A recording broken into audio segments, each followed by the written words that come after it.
Malcom-Jamal Warner. That was just out of left field for me. Right. Oh, I remember it. We had him on the show twice.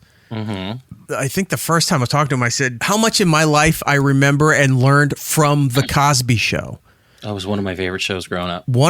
I said, there was a scene where I had no idea, and this is going to be the dumbest thing, but I told him this and he started laughing and he goes, it's those little things that an actor or, an ensemble loves hearing, that those little nuances in a story meant something to somebody. Because you have their whole, when you think the Cosby Show, a lot of people think of the birthday shows they would do for Bill's parents where they would all perform on the staircase. Oh, I loved it. Or Theo's thing about, why can't you accept me for how I am? And Bill and him going through Monopoly money about how to pay for things. And that was a good one. Rudy revealing that her friend, his name wasn't Bud. The kid, his name was Kenny. And she just started calling him Bud for no reason.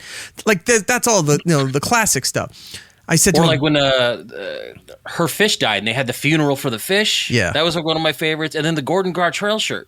Yep. Like that made me laugh to this day. I'll sit there and every time I see something like that, I laugh. There was an episode where they needed some plumbing work done. So Denise had some college friends that did plumbing and on the side to pay for college or something. And Cliff wanted to be a part of it. And he had like his suede tool belt that he was just walking around modeling, that he had a suede tool belt and everything. Oh yeah. It's the dumbest shit, but right? But here are the two things that really stuck out for me, right? I see people in the chat there going, yeah, Bud. Yeah. What's his name? Bud. And he's like, my name's Kenny. I said one of them was that they couldn't open a pickle jar. And they were trying to open the pickle jar, couldn't get to it, and then the older still running through the scene, and then they would come in, do it, but they were still doing the scene. Yeah, it was just so great. And the older sister, they were talking about something, and they're like, pickles? Yeah, we can't get it open. She picked up the jar, looked at it, shook it a little bit, turned it over, slapped the bottom of the jar, and then the thing popped open. Now, as a little kid, that blew my mind. I had no idea. Like, if you can't open a jar, you just smack the bottom. I do it to this day because of that episode. Mate, so did I. So I told him that, and he was laughing. He's like, really? All of that? What were they on, like 9-10 years? And he's like, in the pickles? Yeah. I'm like, yeah. The other thing was, and I swear to God, I've thought about this for years. I think this is what caused my love for oversized sandwiches. Oh, he was always the episode where he got a giant, because he's from Philly, hoagie, right? And he kept trying to set up the sandwich with chips in the living room, but people would keep like coming in and out to distract him from sitting there watching some old television movie and eating a sandwich there.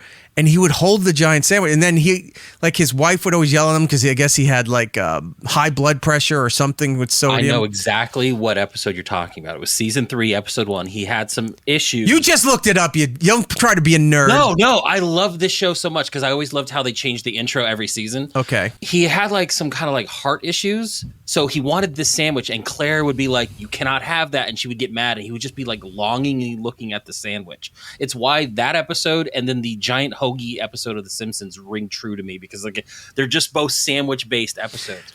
So I told him that, and the second one, he just kind of rolled his eyes, but he was laughing. But he goes, hey, whatever you got out of it. And the third thing was I learned how to program the VCR because Thursday night they were just starting to build Must See TV and Cosby was like the anchor at 8:00. And when you're young, you got to go to school. Sometimes you can't sit there and watch it. So I had to learn the VCR that we had, an old silver Emerson VHS system, VCR system that had color-coded buttons, and the remote had a cord. It was plugged in. Like there was one of those. Yeah. I had to learn how to program the VCR so that it would tape those shows so I could watch it on Friday after school. So it taught me how to open a jar. It taught me about oversized sandwiches, and it taught me how to program a VCR. The Cosby Show is one of the best shows in the history of the world. I like when like Theo got his ear pierced. I think it was Denise that pierced it. Oh yeah, and they would do this. Just that whole scene where they were just kind of like, it was a very Marx. Trying to hide it from him, and he was just like, it was a very Marx Brothers move. I think because Bill was a big Groucho fan, but the way they were doing that was a very Groucho Harpo kind of thing, like when they would stand in front of the open doorway and mirror each other. Yeah. So anyway, I posted my photo with Malcolm, okay? Like I do. It's Eric Nagel. Follow the show on all social medias at It's Eric Nagel for ways to watch or listen to the show, both live and on demand. Go to itsericnagel.com.